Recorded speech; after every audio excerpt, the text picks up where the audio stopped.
Dating back to Ralph, the first Duke of Montagu, the illustrious gardens of Boughton House host many historic features dating back to the 17th century, maintained to this day by the dedicated staff of Boughton House estates.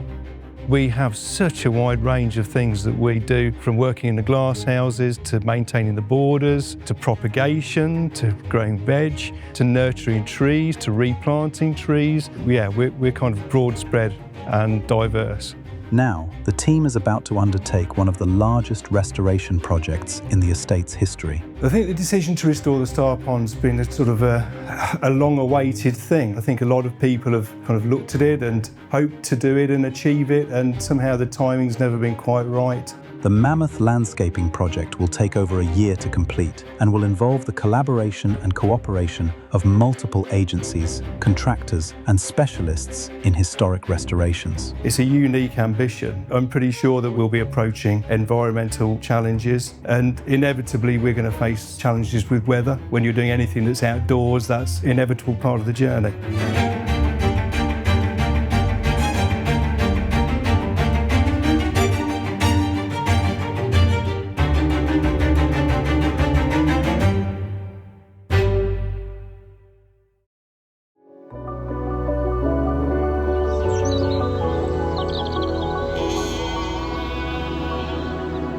Before work can begin, David and his team are tasked with uncovering as much history as they can about the star pond. So the star pond first started to evolve latter part of the 17th century under the vision and reign of the first Duke here, Duke Ralph, who was ambassador to Louis XIV at Versailles. And he wanted to bring back some of Versailles to this landscape that we've got now. That's sort of given birth to the style of the house and the landscape that surrounds it.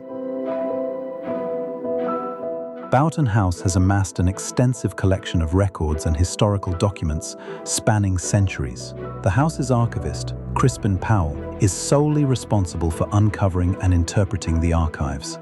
Well, this is the second earliest plan showing the gardens at Boughton, dated 1715. The key thing really is that it's showing the gardens sort of in their earliest layout, really, including Star Pond and the Cascade. We've got the minimum information about it, really, the fact that it existed in 1715, and we're reliant on written descriptions of the garden to describe what it looked like.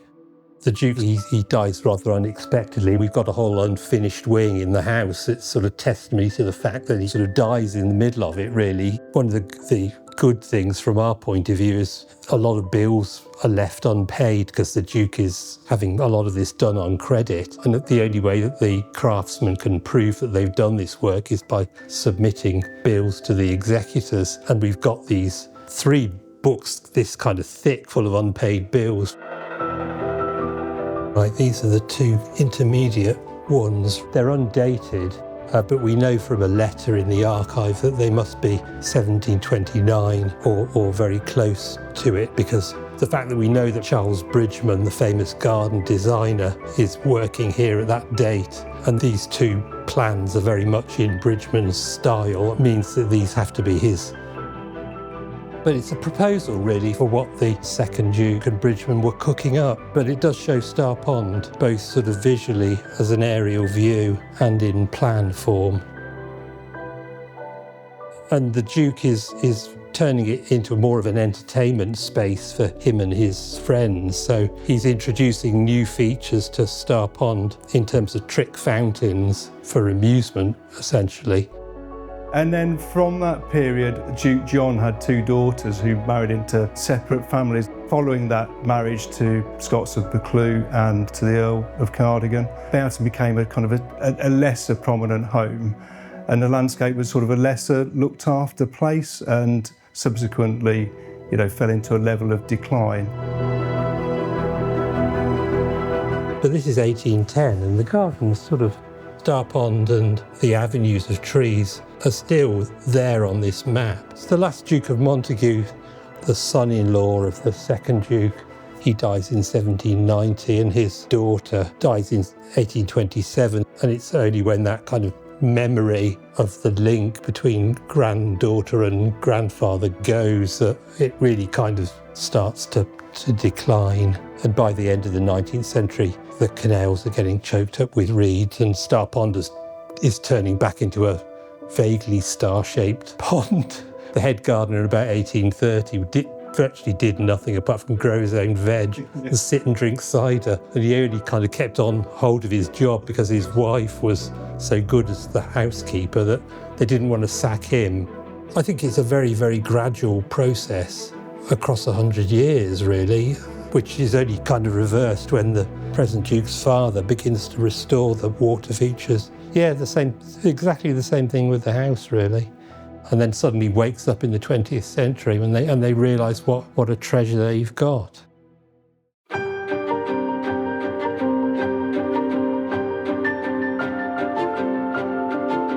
The initial thoughts were, what do we do with the Star Pond? You know, it's got a current form.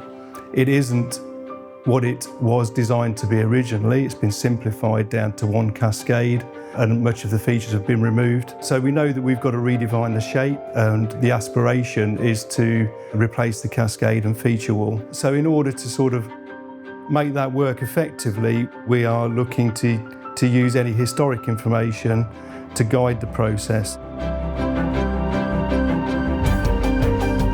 As part of this project, we're doing several areas of floodwater and habitat creation. We're looking to add a fish pass. So for the first time in sort of circa 300 years, there'll be a connection between River Eyes and back into the formal canal system that allows aquatic life to move freely. In addition to that, we're also looking to create circa 15 hectares of floodwater management. It will store water, help with water quality, and hopefully harmonise with upstream and downstream.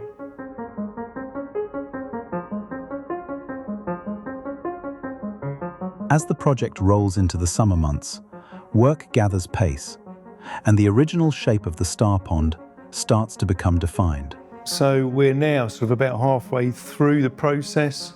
We've dredged, we've removed the water. We are now working on the boarding and the definition of the Star Pond shape, and we're sort of prepping for the build stage. As we drain the water, we actually found at least 2, if not 3, very large pike during that process. They're now happily rehoused in the main canal and river system. We've actually unearthed a few interesting items, some of which we expected, some of which we didn't. We found a historic wooden valve which would have been used to control the water flow to the fountains, probably made of elm. And we know from our historic records this was made by a chap called John Belcher and possibly his son. We've exposed the stone apron, which we knew about, but because it sat below the water level and because it was covered in silt, we couldn't really examine it or see it properly. So throughout the whole process, we've engaged a team of archaeologists. We're not just bulldozing in and sort of removing everything that was there. We really want to understand the detail of the history and record that as part of the process. The archaeologists are currently working really hard at mapping the historic apron, and one of the processes that we're using for that is called photogrammetry. With the original basin revealed and thoroughly documented, work can commence on the engineering phase of the build, beginning with the concrete pour for the feature wall's supporting base.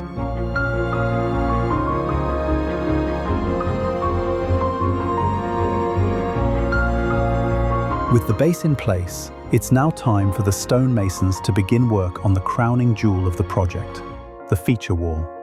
A really interesting part of the build and a really exciting part of the build to see the stonemasons going to be arriving on site and to begin to cut out and carve the stones, particularly the feature parts, the basins. It's going to be really exciting to see the feature wall returning for the first time in over 300 years.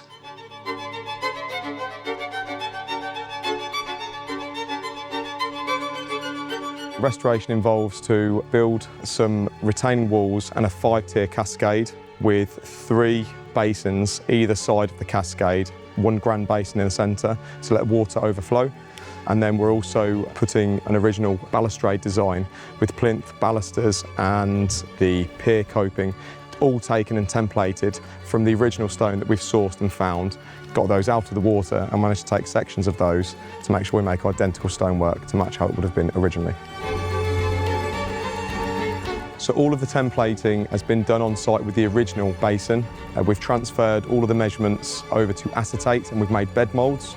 Those bed moulds will be placed on these square blocks. We'll mark out the stone and then we'll begin wasting the stone. So that is just wasting out all the excess that we don't need. Once we've got the general shape, we're going to add in the detail.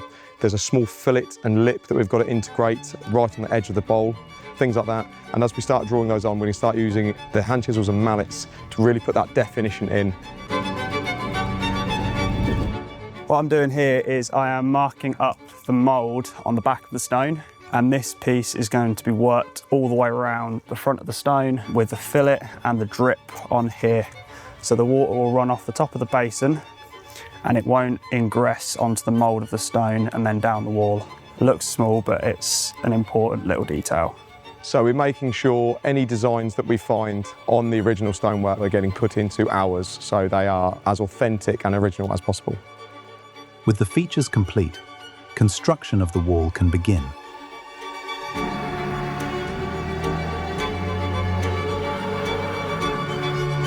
The stonemasons carefully lower each section into place, adding the 3 basins that adorn each side of the cascade. And now we're really sort of bracing ourselves for the months ahead, and it's looking like the weather's starting to change. We're going to experience a level of increased flooding. We're running a very tight programme. Delays impact that, and particularly as we sort of head into winter, this could be kind of impacting on the whole programme, you know, remembering that we are working with water and a river.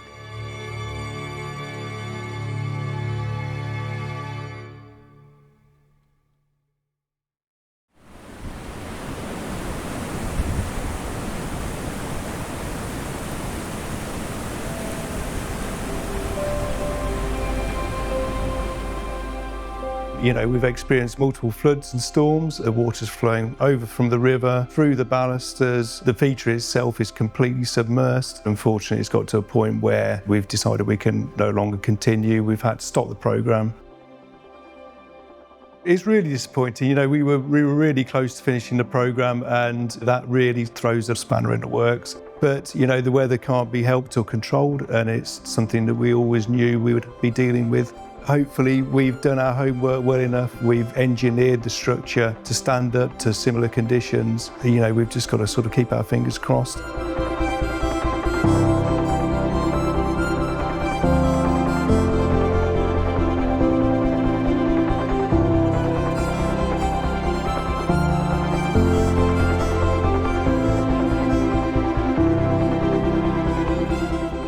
So here we are at the Star Pond. The feature wall is now complete.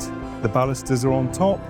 The basins are now flowing, cascades flowing well, the water levels, the boarding that defines the shape of the Star Pond is now complete. The landscaping's been complete. Clearly we suffer from flooding here, so it's quite important that we had strength and integrity within the banks.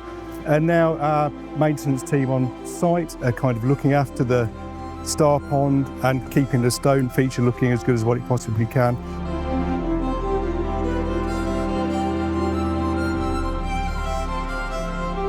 Massively relieved to get to the end of the project and rewarded to see, you know, the Star Pond that sits behind us. An amazing achievement. Everyone that we've worked with has really kind of engaged with this project and really kind of bought into it. I feel, you know, exceptionally lucky that we've had a great set of partners to support us and work on this. We've worked with the Environment Agency, we've worked with Historic England, we've worked largely and strongly with Natural England, and that's just to name a few. We've worked with archaeologists, historians, the list goes on and on.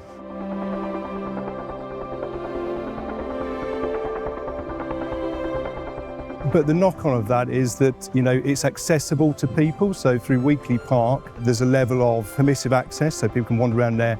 And we're encouraging people to come a little bit further and just up to where the baluster is behind us and take in the wonderful views.